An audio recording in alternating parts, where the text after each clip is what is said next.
Good morning.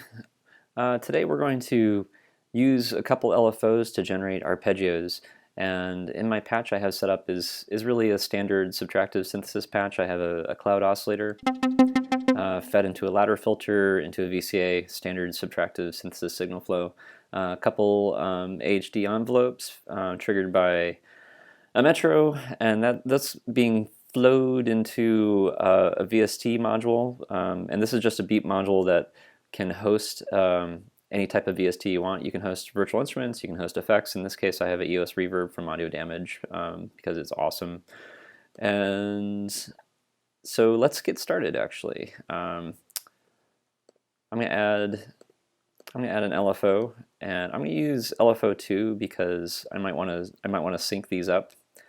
So here's LFO 2, and I'll make a copy of that just with an option drag. And I'll make one faster and one kind of slower, because the idea here is I have like one that's kind of generating the arpeggio notes, and the other one that's kind of like raising that along the other LFO. So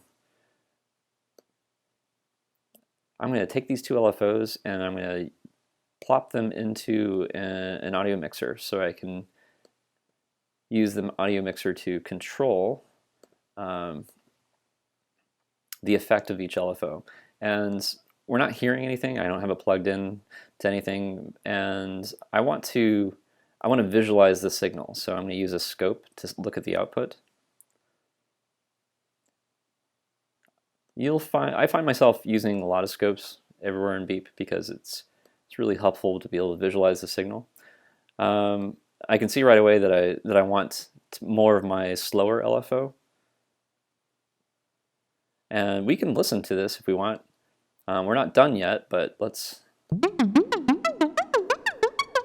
Okay, so we have this kind of like portamento-y type of sound. That's not what we're looking for. The first thing I want to do is I want to quantize the output, so I'll use my quantizer.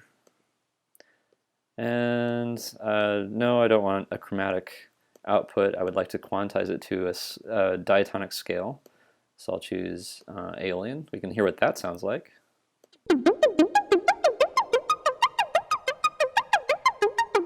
Okay, still not quite there yet.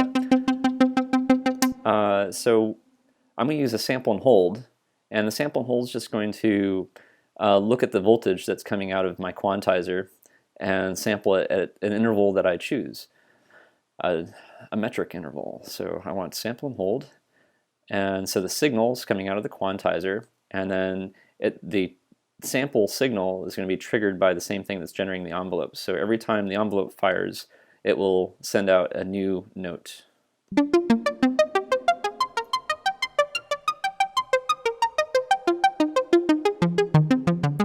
Okay, so that's pretty good. Now we can actually play with these parameters, like the LFO rate and the effect on the mixer. So if we wanted more of the fast LFO, we'd raise up 1. If we wanted more range, we could bring up more of LFO 2. And so we'll have like more octaves spanning that way.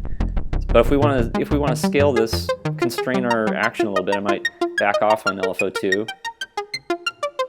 Maybe a little bit more.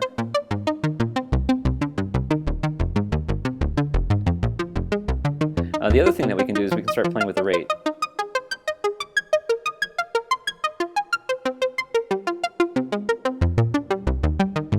And the LFO shape is fun to play with as well.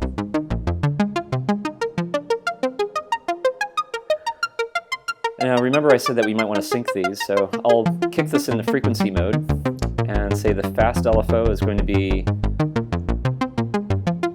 about that fast, and then I'll sync LFO 1 to be like a complete cycle every 3 measures or something.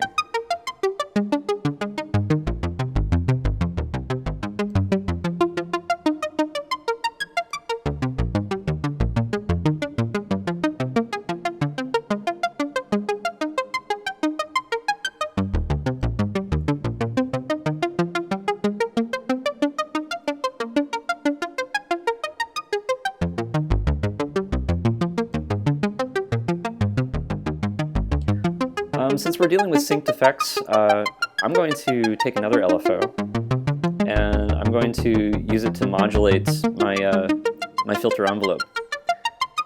And there's no CV attenuator on the modulatable parameters here, so I'm going to add a gain and bias to the output of the LFO, so I can kind of play with it. Oops, there goes the cat. Sorry about that. Okay, I'm going to bias this up a little bit, change my rate. And so because this LFO is synced, I can kind of accent different notes at a nice rate.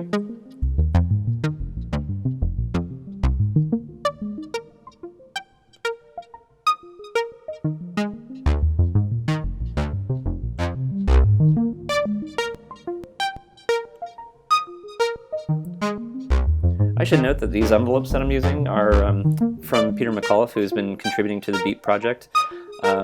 Beap is, I think, I would call it open source because anyone can contribute to it. If you're interested in contributing, let me know if you want to make Beap modules.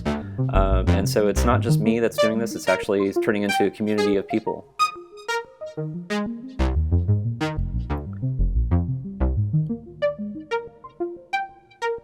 I really like this envelope because it reminds me of the snappiness of the Jupiter 8 envelopes, and I think that the reason for this is that it uses Gen to produce the envelopes, so we can get some really snappy sounds.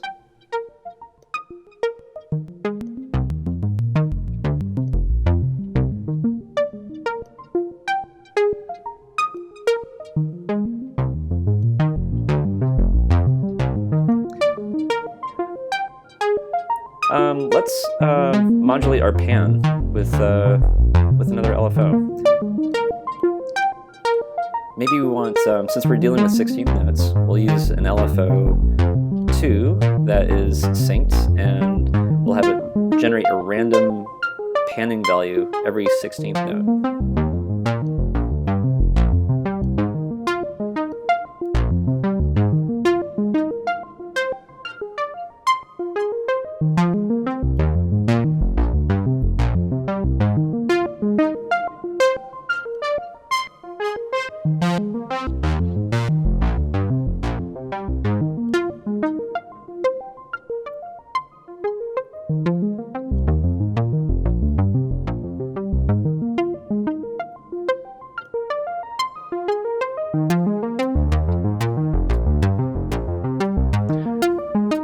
If you get kind of tired of hearing this same arpeggio running around, we can do a couple things. We can kind of make one of the LFOs at a kind of free rate. We could add some interactivity by modulating the bass note of our LFOs by using a keyboard. Now I'm using an on-screen keyboard, but you could just plug in a MIDI input and modulate it this way. So I'm going to plug this into CV2, and then I can just transpose with an offset.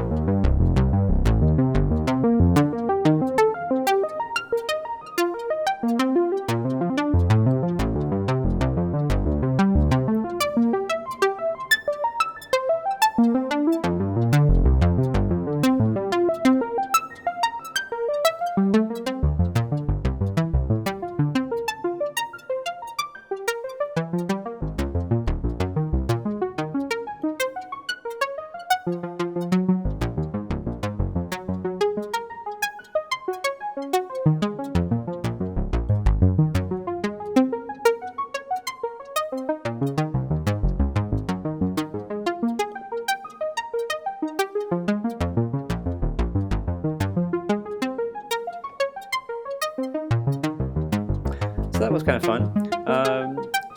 Hopefully you get the idea of what we're doing here with our arpeggios. So until next time, I will talk to you later.